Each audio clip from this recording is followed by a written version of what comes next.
मैं पीपीएस आप सभी का स्वागत करता हूं आपके अपने YouTube channel psychology by PPS. I hope आप सभी ठीक होंगे। तो प्यारे बच्चों, हम हमारा दूसरा चैप्टर कर रहे थे जिसमें हम पढ़ रहे थे भारत में संघ की कार्यपालिका। आप सभी को पता है संघ की कार्यपालिका में राष्ट्रपति, उपराष्ट्रपति, प्रधानमंत्री और मंत्रिपरिषद शामिल होती है। हम पढ़ रहे थे राष्ट्रपति के बारे में। सबसे पहला ही क्वेश्चन हमने पढ़ा राष्ट्रपति के निर्वाचन के बारे में। दूसरा क्वेश्चन हमने पढ़ा राष्ट्रपति की प्रशासनिक शक्तियों के बारे में। तीसरा क्वेश्चन हमने पढ़ा राष्ट्रपति की विधायी शक्तियों के बारे में। आज है हमारा राष्ट्रपति की वित्तीय और न्यायिक शक्तियों के बारे में। तो आज हम यही क्वेश्चन करेंगे। मैं उम्मीद करता हूँ आप सबसे आप घर पर सेफ होंगे और हर रोज़ पढ़ भी रहे होंगे। तो कई बच्चे ऐसे भी होंगे जो पढ़ नहीं रहे होंगे अब तक। तो प्यारे बच्चों, याद रखो, ज़िंदगी में दो लोग नाकामयाब होते हैं। एक वो जो सिर्फ सोचते हैं, करते कुछ नहीं, और एक वो जो बिना सोचे समझे कुछ करते हैं। तो दो लोग ये ऐसे होते हैं जो हमेशा नाकामयाब होते हैं। तो आपको इन दोनों में से किसी में भी नहीं आना है। आपको सोचना भी अच्छे से है और करना भी अच्छे से है। तो अगर अब तक आपने पढ़ना स्टार्ट नहीं किया तो अभी से पढ़ना स्टार्ट कर दो। तो मैं ज़्यादा समय नहीं लूँगा आपका। तो चलो क्वेश्चन पर आते हैं अपने। तो आज का हमारा क्वेश्चन है राष्ट्रपति की वित्तीय और न्यायिक शक्तियों का वर्णन कीजिए। वित्तीय, आपको पता है वित्तीय मतलब वित्त से रिलेटेड, पैसे से रिलेटेड, और न्यायिक शक्तियाँ मतलब न्याय से रिलेटेड। ठीक है, तो आज का हमारा प्रश्न है, चलो करते हैं। राष्ट्रपति की वित्तीय और न्यायिक शक्तियों का वर्णन कीजिए। सबसे पहले हम बात करेंगे राष्ट्रपति की जो वित्तीय शक्ति है उनके बारे में। चलो बात करते हैं वित्तीय शक्तियाँ। 4 वित्तीय शक्तियाँ पढ़ेंगे हम और 4 न्यायिक शक्तियाँ पढ़ेंगे। सबसे पहले देखो बजट। बजट का आपको पता है बजट क्या होता है। बजट के लिए संविधान में एक शब्द प्रयोग किया गया है। क्या है वो? वार्षिक वित्तीय विवरण। ध्यान रखना, 1 नंबर का क्वेश्चन आपको आ सकता है। बजट के लिए संविधान में किस शब्द का प्रयोग किया गया है? वार्षिक वित्तीय विवरण। एक बार सारे बोलेंगे साथ में, वार्षिक वित्तीय विवरण। चलो आगे बढ़ते हैं। बजट, संसद में बजट राष्ट्रपति के नाम पर ही पेश किया जाता है। पेश कौन करता है? वित्त मंत्री। पेश कौन करता है? वित्त मंत्री। लेकिन किसके नाम पर ही पेश किया जाता है? राष्ट्रपति के नाम पर ही। क्यों किया जाता है? क्योंकि राष्ट्रपति क्या है? नाम मात्र की कार्यपालिका है। कैसा? मुख्य कार्यपालक ही कौन होता है? राज्य का, राष्ट्र का अध्यक्ष होता है। और कौन होता है वो? राष्ट्रपति होता है। ठीक है, लेकिन नाम मात्र का है भारत के अंदर। जिसमें संघ सरकार, संघ मतलब बेटा केंद्र, संघ सरकार मतलब केंद्र में जो सरकार है कि आय व्यय का ब्यौरा होता है। ठीक है, उसकी जो संघ सरकार है उसकी आय और व्यय, उसके आमदनी और उसके खर्च का ब्यौरा होता है किसके अंदर? बजट के अंदर। पेश कौन करता है? वित्त मंत्री। किसके नाम पर? राष्ट्रपति के नाम पर। संविधान में बजट के लिए क्या शब्द प्रयोग किया गया है? वार्षिक वित्तीय विवरण। चलो आगे बात करते हैं धन बिल। धन बिल क्या होता है? देखो, संसद में कोई भी धन बिल राष्ट्रपति की अनुमति के बिना पेश नहीं किया जा सकता। अब इसको पेश करने से पहले क्या किसकी आवश्यकता है? राष्ट्रपति की अनुमति आवश्यक है किसी भी धन बिल को। अब क्वेश्चन ये आता है, वह कोई भी बिल धन विधेयक है या नहीं है, इसका निर्णय कौन करता है? वो करता है लोकसभा का अध्यक्ष। कौन करता है? लोकसभा का अध्यक्ष। धन बिल क्या होता है? सबसे पहले लोकसभा में पेश होगा, लोकसभा में जब पास हो जाएगा तब उसके बाद राज्यसभा में जाएगा। राज्यसभा 14 दिन तक उसको अपने पास रख सकती है, वो अनुमति दे या ना दे। अगर वहां से पास हो ना हो, लेकिन 14 दिन के बाद वो ऑटोमेटिक ही क्या माना जाता है? पास हुआ माना जाता है। ठीक है, तो धन बिल में क्या है?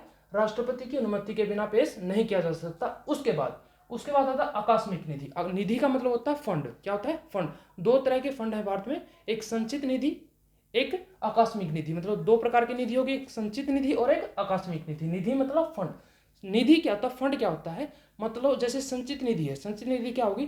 भाई केंद्र सरकार का जितना भी उनका राजस्व आएगा, ठीक है, जितना भी टैक्स वगैरह है, जितनी भी इनकम होगी उनकी, उन सबको उस फंड में डाले जाएंगे, उस फंड में डाला जाएगा। ठीक है, उसमें रखा जाएगा, तो उसको संचित निधि कहते हैं। एक होती है आकस्मिक निधि, आकस्मिक फंड। देखो इसमें क्या होता है, भारत में आकस्मिक निधि राष्ट्रपति के अधीन है। आकस्मिक निधि किसके अधीन है? राष्ट्रपति के अधीन है। मतलब इससे पैसा निकालने के लिए किसकी अनुमति चाहिए? राष्ट्रपति की अनुमति चाहिए। और उसमें से धन खर्च करने का अधिकार राष्ट्रपति को। इसमें से धन निकालने के लिए किसकी अनुमति आवश्यक है? राष्ट्रपति की आवश्यक है, याद रखना। ठीक है, निधि मतलब फंड। ठीक है, उसके बाद है वित्त आयोग की नियुक्ति। हम पहले पढ़ चुके हैं राष्ट्रपति किन किन की नियुक्ति करता है। सर्वोच्च न्यायालय, उच्च न्यायालय के मुख्य न्यायाधीश, अन्य न्यायाधीश, कैग की, ठीक है, चुनाव आयुक्त की। तो मतलब बहुत सारी नियुक्तियां पढ़ी थी हमने। तो वित्त आयोग की भी नियुक्ति करता है 5 वर्ष के बाद। ठीक है, 5 वर्ष के पश्चात राष्ट्रपति को वित्त आयोग नियुक्त करने का अधिकार है। किसको नियुक्त करने का अधिकार है? वित्त आयोग को। क्या करता है वो? वित्त मामलों पर अपनी सिफारिश देता है। क्या करता है वित्त आयोग? वित्त मामलों पर अपनी क्या देगा, सिफारिश देगा। उसके बाद हम बात करते हैं अपनी न्यायिक शक्तियों के बारे में। वित्तीय शक्ति आपको समझ में आ गई होगी। 4 वित्तीय शक्तियां पढ़ी हमने, बजट, धन बिल, आकस्मिक निधि और वित्त आयोग की नियुक्ति। उसके बाद हम बात करते हैं न्यायिक शक्तियों के बारे में। देखो न्यायिक शक्तियां क्या होती हैं, मतलब न्याय से रिलेटेड सबसे पहले ही है जजों की नियुक्ति। जजों की नियुक्तियां हम नियुक्तियों में पढ़ चुके हैं। सुप्रीम कोर्ट मतलब सर्वोच्च न्यायालय और हाई कोर्ट मतलब उच्च न्यायालय, उनके मुख्य न्यायाधीश और उनके अन्य न्यायाधीशों की नियुक्ति कौन करता है बेटा, राष्ट्रपति करता है। जो मुख्य न्यायाधीश है उनकी नियुक्ति राष्ट्रपति करता है, और मुख्य न्यायाधीश की सलाह से अन्य न्यायाधीशों की नियुक्ति भी कौन करता है, राष्ट्रपति ही करता है। लेकिन किसकी सलाह पर, मुख्य न्यायाधीश की सलाह पर। चलो बात करते हैं, राष्ट्रपति को सर्वोच्च न्यायालय और उच्च न्यायालय के मुख्य न्यायाधीशों और अन्य न्यायाधीशों की नियुक्ति करने का अधिकार। अब देखो सर्वोच्च न्यायालय का मतलब क्या है, न्याय से है, और न्यायिक शक्तियां तो हम क्या रहे हैं, पढ़ रहे हैं। न्यायिक शक्तियों में क्या हो गया, न्याय मतलब न्यायालय, और न्यायालय के जो सर्वोच्च न्यायालय उच्च न्यायालय है उनके जजों की नियुक्ति कौन करता है, राष्ट्रपति। तो ये भी क्या होगी, राष्ट्रपति की एक न्यायिक शक्ति होगी। ठीक है, उसके बाद अक्षमादान करने का अधिकार। अक्षमादान करने का अधिकार, देखो अनुच्छेद 72 के दिन राष्ट्रपति किसी व्यक्ति को जिसे न्यायालय द्वारा दंडित किया गया है, मतलब न्यायालय के द्वारा उसको पनिश किया गया है, पनिशमेंट दी गई, सजा दी हुई है, अक्षमादान दे सकता है, उसको अक्षमादान दे सकता है।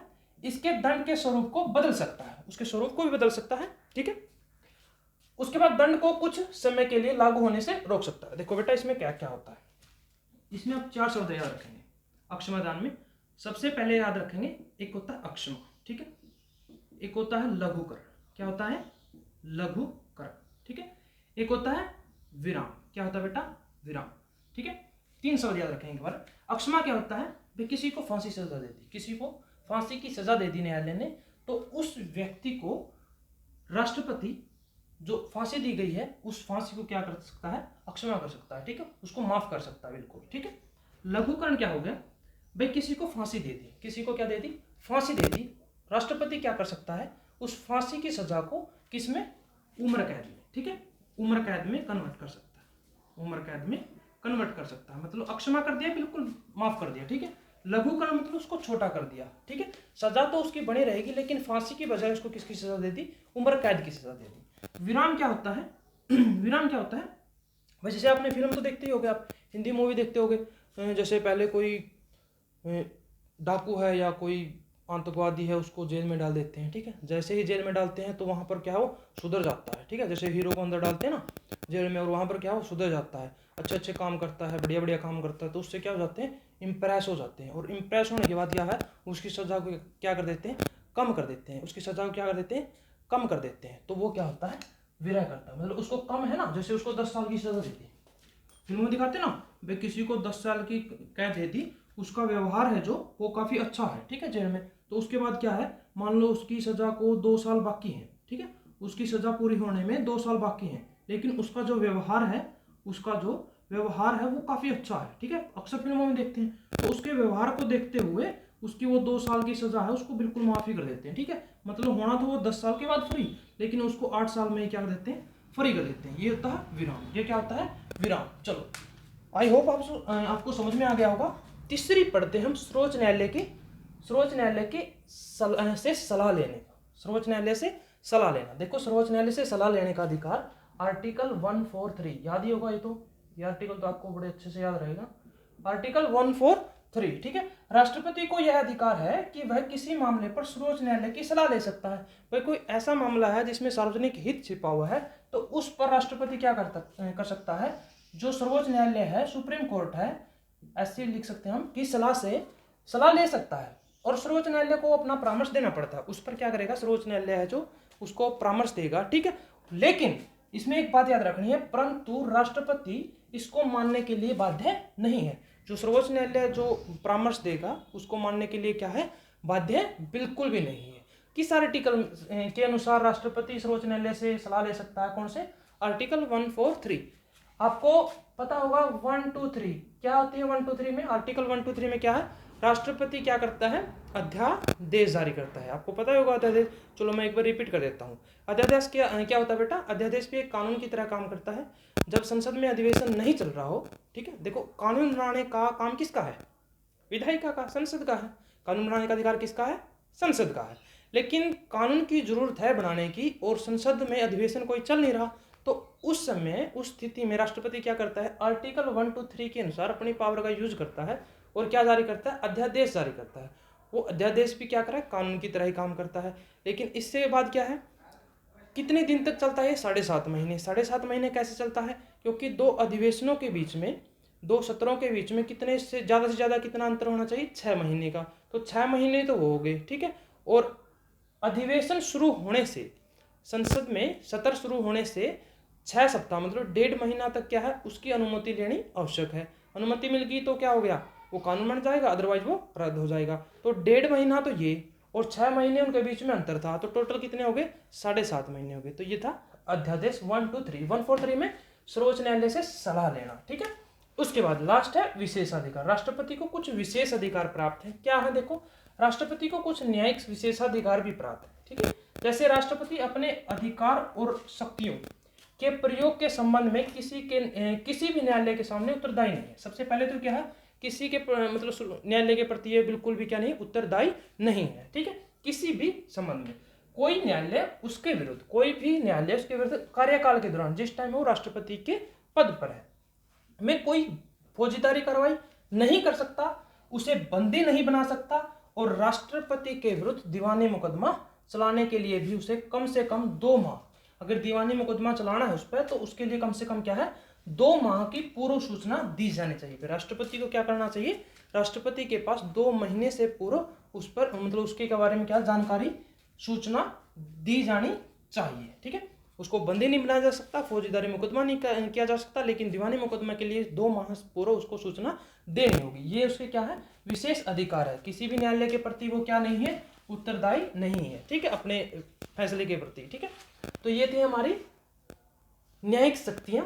तो आई होप आपको समझ में आ गया हो। चलो एक बार रिपीट कर लेते हैं। राष्ट्रपति की वित्तीय और न्यायिक शक्तियों के बारे में हम पढ़ रहे थे। सबसे पहले हमने पढ़ी वित्तीय, तो सबसे पहले हमने पढ़ा बजट। बजट के लिए संविधान में क्या, किस शब्द का प्रयोग किया गया है, वार्षिक वित्तीय विवरण, वार्षिक वित्तीय विवरण। उसके बाद हम बजट पेश कौन करता है, वित्त मंत्री पेश करता है। संसद में बजट किसके नाम पर, राष्ट्रपति के नाम पर पेश किया जाता है।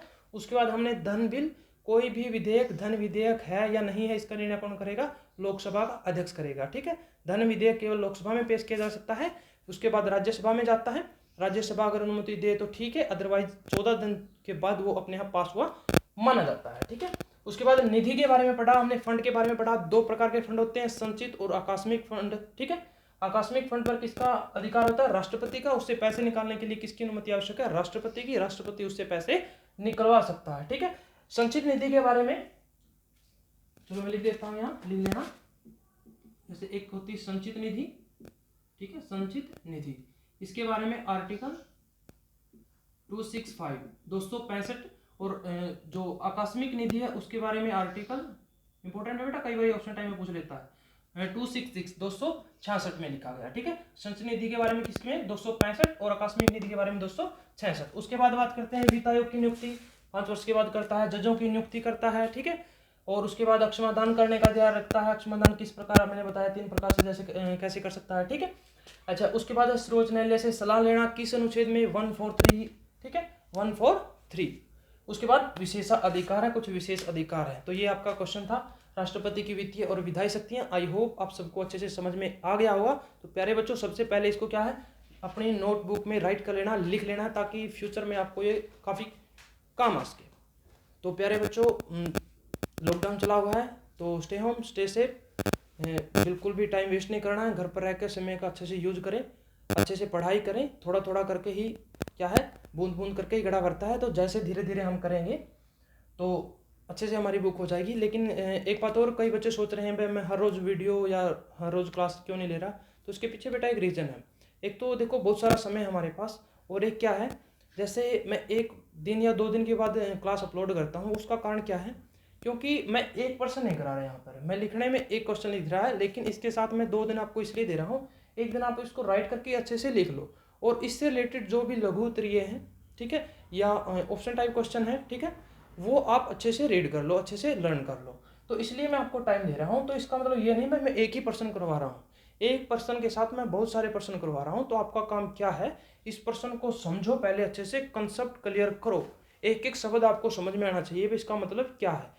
उसके बाद क्या करना है, इसको अच्छे से पूरे को याद करके इससे रिलेटेड जितने भी आपकी बुक में, चाहे वो एमबीडी हो चाहे वो दीपक हो, ठीक है, किसी भी कंपनी की बुक हो, तो उसमें जो लघु उत्तरीय है उसको याद करो। तो मैं ये 2 दिन या 1 दिन बीच में इसीलिए दे रहा हूँ। तो इनको बिल्कुल ये मत समझो भाई ये समय वेस्ट है, ठीक है।